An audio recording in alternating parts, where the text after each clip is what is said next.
Good morning, student. Today we will learn Python library.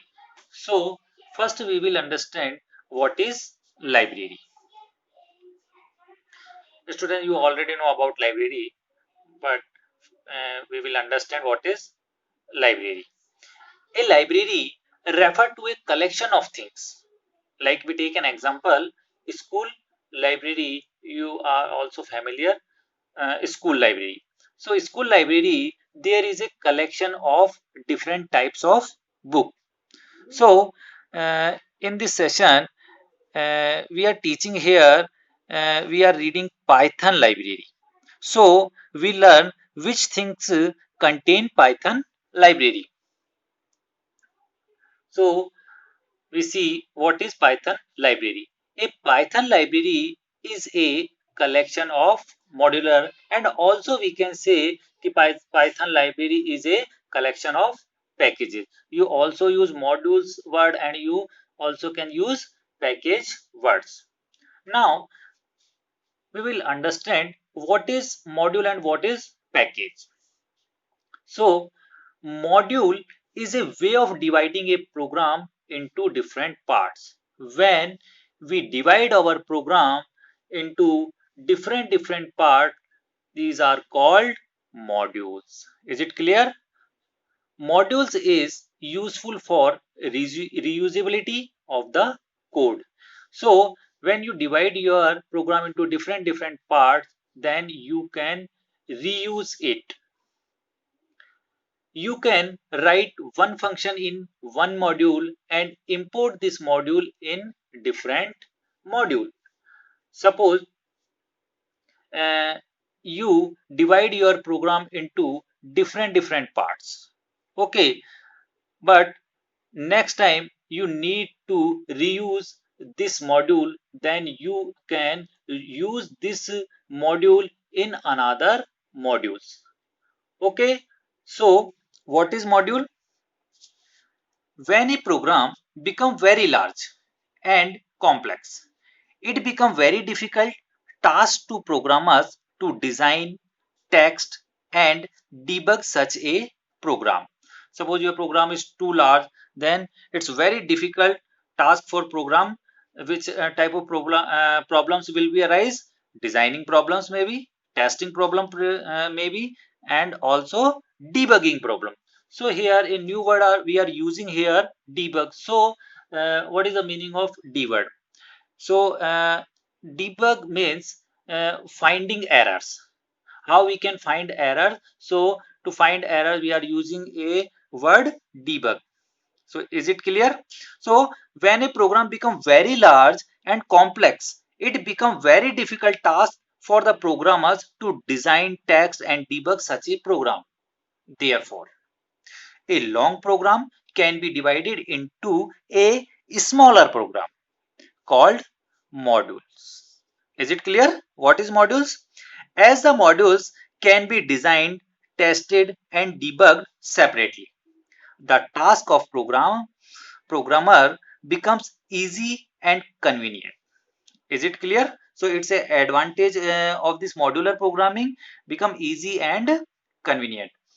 So we can say it make our program easy to understand. You can see here a draw a pictorial representation. You can see here this is a main program. Then main program we are divided into two parts, and further also divided this module into two functions, and also divided module 2 into two functions. So now question comes, why will be program easy to understand? So we already know, when we divided our program into different parts, then program will be short. So we take an answer of this question. Modular programming, we break the code in different parts. Then code will be short, so we can understand each code easily, and also can find error easily. Is it clear? What is modular and what is packages? Now we see advantages of module. So we already know, we break our program into different parts. then reduce the complexity, or complexity will be reduced. Now, our next advantage of modular programming, to reuse the content. We can reuse these content. Then our next is easy to understand. So program will be short, then we can understand easily. And also we are also discussing about debugging, and our next is easy to find error. So our program will be short, so we can easily find out our errors.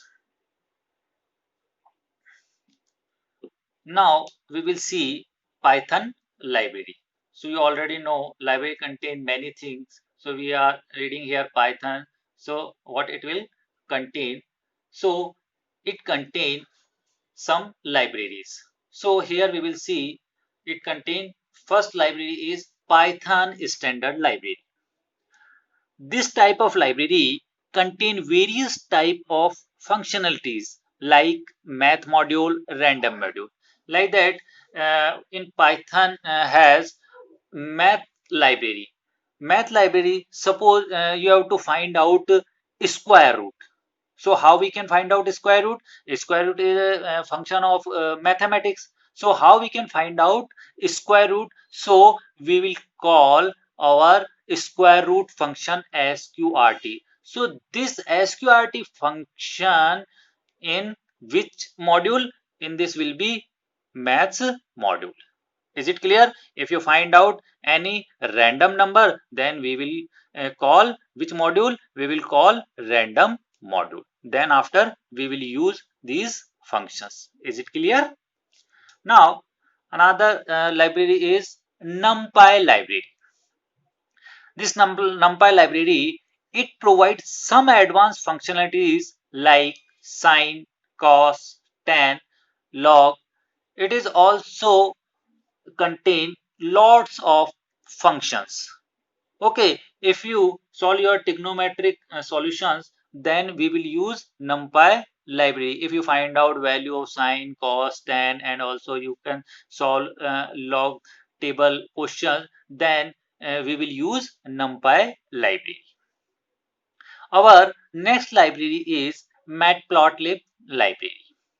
This library provides some tools for preparing charts, graphs using Python program. Okay, student, suppose you want to make your charts and graphs, then we will use Matplot library. Our next library is Sky library. Skype library, this library used to scientific calculation and engineering computations. Okay, so when we have to do work for scientific calculation and engineering, then we will use SciPy library.